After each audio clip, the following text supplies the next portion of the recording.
সুপ্রভাত বন্ধুরা।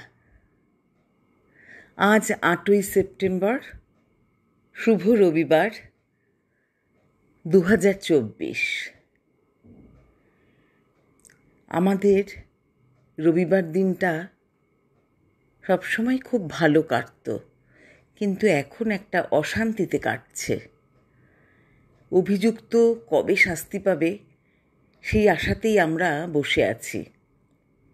অভিযুক্তের শাস্তি হলে তবেই আমরা শান্তি পাব। আজ প্রভাতী চর্চায় চলে এসেছি। সবাইকে একরাশ ভালোবাসা জানাই। সরল-দের কবিতা নিয়ে কষ্টপুর। সরল দে একজন বিশিষ্ট শিশু সাহিত্যিক। বাবা মা দুজনকেই তিনি হারিয়েছিলেন একেবারে ছোটবেলায়। তারপর থেকে তাঁকে ভাসতে হয়েছিল অনিশ্চয়তার পথে। ভাসতে ভাসতে কখনো থেমেছেন হাওড়ার শালকিয়ায়, কখনো বা জয়নগরের মজিলপুরে। এইভাবেই ধীরে ধীরে নিজেকে প্রতিষ্ঠা করেছেন সাহিত্যের জগতে। পেশায় তিনি অবসরপ্রাপ্ত স্কুল শিক্ষক। 12 বছর বয়সে তার প্রথম কবিতা বেরোয় রংমশাল পত্রিকায়। কষ্টপুর। কোথায় যেন কষ্টপুর? দূরপাল্লার বাস কি ট্রেনে? অনেকটা পথ, অনেক দূর। দূর কে বলে? এই তো কাছে, সুখনগরের কোন কানাচে।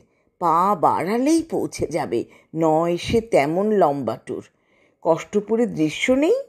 একটা দুটো ফুটলো তো ফুল, কুকুর নাচন তা থই থেই। 3টে চড়ুই ঝুপড়ি চালে লাফায় যদি সাত সকালে। ছোট্ট খোকার দৃশ্য দেখার চোখ ফোটে সেই মুহূর্তেই। কষ্টপুরে দুপুর দিন ওইকে গেল সুখনগরে। ঠন ঠনাটন ঠন বাজল টিন। টিনা বোতল শিশিওয়ালা, ছেলে কাঁধে মস্ত ঝোলা। টালমাটালেই পেরোয় শাঁকো, চলতে থাকে ক্লান্তিহীন।